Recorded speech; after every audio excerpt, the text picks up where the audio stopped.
A very warm welcome to all of you to Self Selection Board, a one step towards uniform। मेरा नाम है शुभम वाशने और आज हम करने जा रहे हैं करंट अफेयर ऑफ वीकेंड, जो कि हम सैटरडे संडे को करते हैं, जो कि आर्मी, नेवी, एयरफोर्स के लिए बहुत इंपॉर्टेंट है। ये आपकी मदद करेगा एसएसबी, एनडीए, सीडीएस और एफकैट के लिए।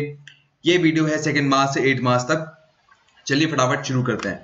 देखिए, जो भी हमसे क्वेश्चन पूछे जाते हैं वो इस वाले फील्ड से होते हैं। वो होते हैं awards, book and author, personal news, sports, web portal और गवर्नमेंट की कोई स्कीम या वेरियस इंटरनेशनल समिट और उनकी लोकेशन या थीम के बारे में बात होती है।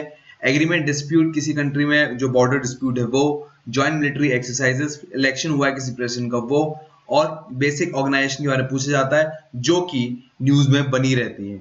चलिए फटाफट शुरू करते हैं। पहला टॉपिक है हमारा अवार्ड। देखिए, अवार्ड्स में सबसे पहले है कि एक बायक इंडिया है कंपनी, उसमें women on a mission award उनको मिला है और इसे रिसीव किया उनके बिहाफ पे फिलैंथ्रोपिस्ट सुधा नारायण मूर्ति ने। और थीम थी जिसके अंडर उन्होंने लिया है वो है ही फॉर शी। इनका काम क्या था? उनका काम था कि organising free medical camps, cancer screening initiative, distribution for amenities. देखिए, मेडिकल कैंप्स लगाए, कैंसर की बात करी, कैंसर स्क्रीनिंग की, उसका इनिशिएटिव उन्होंने किया है और फ्री एमिटीज जो जरूरत है उसके लिए उन्होंने काम किया। अब देखिए, इसका नाम है सुधा नारायण मूर्ति। मूर्ति आपने पहचान लिया होगा, तो ये इनकी वाइफ है जो कि इन्फोसिस के को फाउंडर रह चुके हैं। चलिए फटाफट आगे बढ़ते हैं। अब देखिए, अगला सवाल है जो हमसे पूछा जाता है और जो कि बहुत इंपॉर्टेंट हो जाता है, वो है कि green era award for sustainability. Sustainability का मतलब है कि किसी भी चीज को नए तरीके से करना या साइंस में किसी चीज को नए तरीके से करना बिना एनवायरनमेंट को हार्म पहुंचाए। मतलब कि गाड़ी चल तो रही है पर धुआं नहीं निकल रहा जिससे एनवायरनमेंट को कोई नुकसान नहीं हो रहा, तो वो क्या हो गया? सस्टेनेबल एक्ट हो गया या मूव हो गया। तो इसी तरह का टीवीएस मोटर ने एक इनिशिएटिव लिया जिसके लिए उनको अवार्ड मिला, ग्रीन ईरा अवार्ड। अब इस ग्रीन ईरा अवार्ड के जो क्राइटेरिया हैं वो ये हैं कि जो अवार्ड इसे पाएगा उसको energy efficiency, creative and innovation, increase of renewable energy, share in the energy sources portfolio और इकोनॉमिक, सोशल, एनवायरमेंट इंपैक्ट, इन चारों चीजों को मीट करना होगा। रिन्यूएबल एनर्जी वो होती है जो कि आप बार बार यूज कर सकते हैं, जैसे सनलाइट एक बार खत्म हो, आप बार बार सनलाइट यूज कर सकते हैं, वो कभी अंत नहीं होगा, तो वो होगी रिन्यूएबल एनर्जी। चलिए फटाफट आगे चलते हैं। अगला अवार्ड है president conferred Gandhi ji peace prize. अब ये जो अवार्ड है ये 4 साल का एक साथ मिला है, मतलब 2015, 16, 17, 18। देखिए, जो 15 का जो अवार्ड है ये मिला है विवेकानंद केंद्र को, जो कन्याकुमारी के हैं उनके लिए। उनको मिला है रूरल डेवलपमेंट और उनके एजुकेशन के लिए, कि वहां पर जो रूरल डेवलपमेंट और एजुकेशन के लिए काम किया था उसके लिए मिला है। 2016 का जो अवार्ड है वो मिला है जॉइंट अक्षय पात्रा फाउंडेशन, जो कि मिड डे मील चलाते हैं बच्चों के लिए, और सुलभ इंटरनेशनल के लिए मिला है जिसमें सैनिटेशन की बात की गई है। और जो 2017 का मिला है वो एकल अभियान ट्रस्ट को मिला है for education for rural tribal children के लिए। और 2018 का मिला है जापान के योही साराकावा को, जो कि लेप्रोसी इरेडिकेशन के बारे में बात कर रहे हैं। अब देखिए, मैं फिर से बता रहा हूं, 2015, 16, 17, 18 चारों साल का अवार्ड 2019 में ही मिला है। ये मैं पिछले साल की बात नहीं कर रहा हूं, उससे पहले साल की बात नहीं कर रहा हूं, ये चारों साल के अवार्ड 2019 में ही मिले हैं। क्या नाम है इसका? Gandhi peace prize. ये directly central government of India ने दिया है, इसलिए ये टॉपिक, मतलब ये प्राइज बहुत ज्यादा इंपॉर्टेंट हो जाता है। आगे चलते हैं। देखिए, इनको तो आप जानते ही होंगे, आजकल बहुत न्यूज में थे। विंग कमांडर अभिनंदन वर्धमान, जिनको भगवान महावीर अहिंसा पुरस्कार का अवार्ड मिला है। और ये अवार्ड जो दिया है वो दिया अखिल भारतीय ने, दिगंबर जैन महासमिति ने। ये कैश प्राइज है 2.51 लाख का भी इनको मिला है। एक मोमेंटो और साइटेशन भी मिली है। अच्छा, मुझे एक बात बताइए, जो एसएसबी होती है क्या वो ऐसे कैंडिडेट्स को ढूंढ रही होती है जो अवार्ड सीकर होते हैं? जरा मुझे कमेंट बॉक्स में लिख के बताइए कि हाँ या ना। अगर ना है तो क्यों, और हाँ है तो क्यों, और इस पे हम बात करेंगे अपने आने वाली वीडियो में भी। चलिए आगे चलते हैं। अब आगे है AIAA awarded doctor G Satish Reddy the missile system award. देखिए, ये बहुत इंपॉर्टेंट हो जाता है, क्योंकि अगर आपका कोई इंडियन ओरिजिन का बंदा है उसको फॉरेन जाके अवार्ड मिल रहा है तो बड़ी बात है, और वो है डॉक्टर जी सतीश रेड्डी। ये कौन है?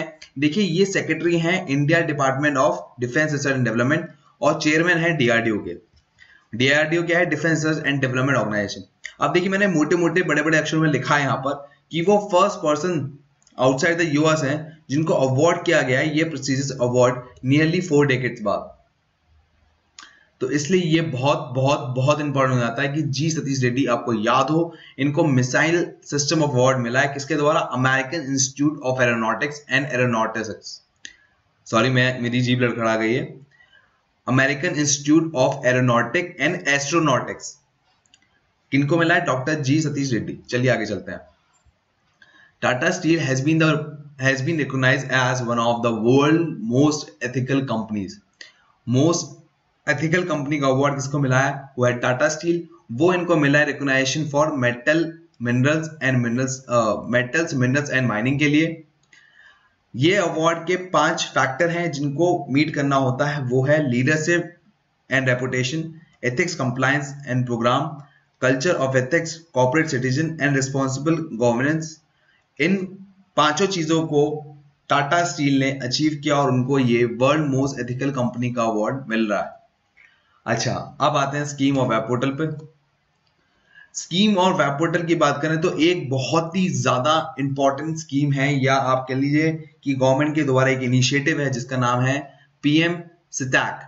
पीएम सिटैक वो चीज है जिसे prime minister science technology and innovation council के नाम से जाना जाता है और ये सस्टेनेबल डेवलपमेंट पे काम करेगी। इसके ये कुछ करीबन 3 और 3 6 तो 8 इंपॉर्टेंट फ्रेम है या मैं कहूं पिलर है जिन पे काम करता है। ये पिलर आपको पता होने चाहिए क्योंकि आपसे जीडी या लेक्चरेट में बोलने के बहुत काम आएंगे, बहुत बहुत इंपॉर्टेंट। जरा आप पढ़ के देखिए क्या है। नेचुरल लैंग्वेज ट्रांसलेशन, दूसरा है quantum frontier, AI artificial intelligence. ये चीज बहुत इंपॉर्टेंट है। आज के टाइम में, आने वाले टाइम में आपकी जो भी चीज कंट्रोल होगी जैसे कस्टमर सर्विस और ये सब आर्टिफिशियल इंटेलिजेंस करेंगे। इनफैक्ट सुनने में आया कोडिंग भी आर्टिफिशियल इंटेलिजेंस ही करेंगे। National biodiversity mission, electrical vehicle जो कि आपकी एक सस्टेनेबल डेवलपमेंट की तरफ बढ़ाएगा, bioscience for human health, waste to wealth, deep ocean exploration. ये सभी 8 टॉपिक हैं, आपको बाय हार्ट पता होना चाहिए। चलिए आगे चलते हैं। पर्सन इन न्यूज में कौन थे? पर्सन इन न्यूज में थे इस बार के मैकी सैल जो कि प्रेसिडेंट बने हैं सेनेगल के। सेनेगल की कैपिटल है डाकर। प्रेसिडेंट है मैकी सैल, प्राइम मिनिस्टर है मोहम्मद दियोनी और करेंसी चलती है यहाँ पर वेस्टर्न अफ्रीका CFA फ्रैंक जिसे ज़ॉफ भी कहा जाता है। आगे है ये जो न्यूज है ये बहुत बहुत बहुत इंपॉर्टेंट है। रीजन बिहाइंड ये है कि इंडिया के एक बंदे हैं रामेश चंद्रा, इनको नॉमिनेट किया गया है फूड एग्रीकल्चर ऑर्गेनाइजेशन का हेड, और इस हेड को कहते हैं, हेड की पोस्ट का नाम है डायरेक्टर जनरल। अब ये इंपॉर्टेंट क्यों है? देखिए पहले जो इंडियन बने थे वो थे विनय राजन सेन। उसके बाद मतलब वो 1956 से 1967 तक बने थे। उसके बाद अब जाके कोई FAO का हेड बन रहा है, वो भी इंडिया से। इनका नाम है रामेश चंद्रा। चलिए आगे चलते हैं। अब आते हैं डिफेंस न्यूज पे। बहुत बहुत इंपॉर्टेंट क्योंकि आप डिफेंस एग्जाम के लिए जा रहे हैं। देखिए एक मिलिट्री एक्सरसाइज होने जा रही है इंडिया और बांग्लादेश के बीच में जो कि 3 मार्च से शुरू हो रही है, मतलब हो चुकी होगी अभी तक तो, और उसका नाम है संप्रीति 2019।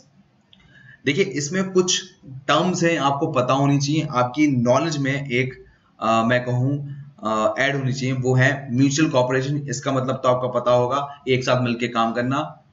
बोनहोमी का मतलब होता है चीयरफुल फ्रेंडशिप, और कैमराडरी का मतलब होता है कि ऐसी दोस्ती जिसमें एक दूसरे को बहुत अच्छी तरह से जानते हो।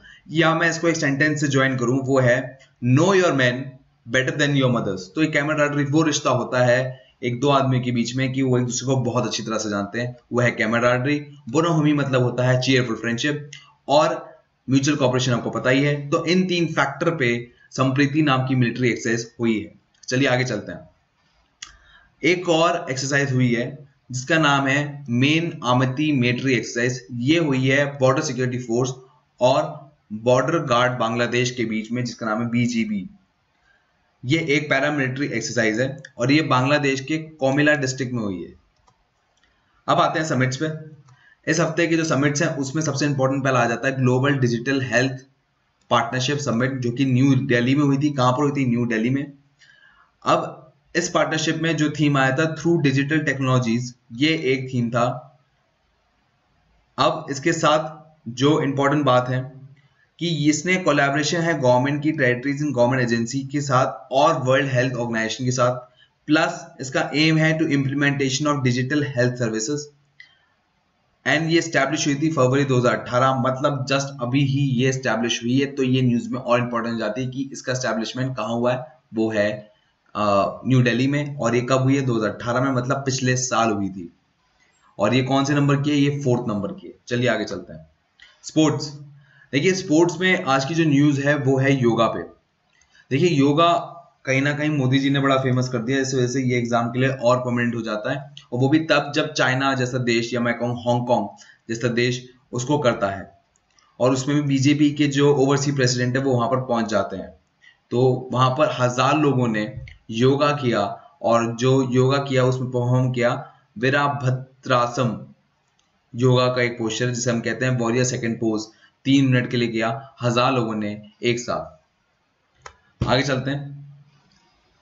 इसमें एक न्यूज और है, ये मैं कहूंगा स्पोर्ट्स की न्यूज है। स्पोर्ट्स की न्यूज में ये है कि जो जयसूर्या हैं, जो कि श्रीलंका के एक एक्स कैप्टन भी रह चुके हैं, उनके खिलाफ एंटी करप्शन प्रॉब चार्जेस लग चुके हैं। उनको किसी भी इंटरनेशनल एक्टिविटी में पार्ट लेने से मना कर दिया है। उनके बारे में खास बात और है कि वो श्रीलंका के पार्लियामेंट में भी रह चुके हैं और एक फॉर्मर डिप्टी मिनिस्टर भी रह चुके हैं। दीपक सिंह को मिला है मतलब मैक्रन कप में बॉक्सिंग के लिए इनको गोल्ड मेडल मिला है। वेट था इनका 49 kg, तो ये कहीं ना कहीं एक बहुत इंपॉर्टेंट हो जाते हैं।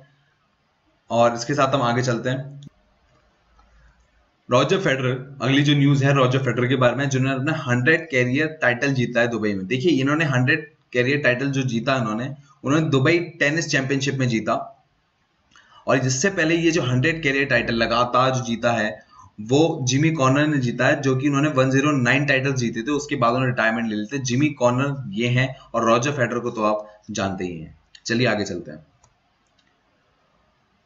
ओके, अगली न्यूज है क्रिकेट के लिए, बहुत ही अच्छी न्यूज है क्रिकेट के लिए। क्रिकेट के लिए यह है कि 2022 में एशियन गेम्स में क्रिकेट होगा। उससे पहले ये 2010-2014 में भी आया था, पर तब इंडिया ने पार्ट नहीं लिया था, और इंडिया की एब्सेंस में श्रीलंका ने मेन में और पाकिस्तान ने वुमेन में जीता था गोल्ड मेडल 2014 में, और 2010 में बांग्लादेश ने मेन का टाइटल और पाकिस्तान ने वुमेन का टाइटल जीता था।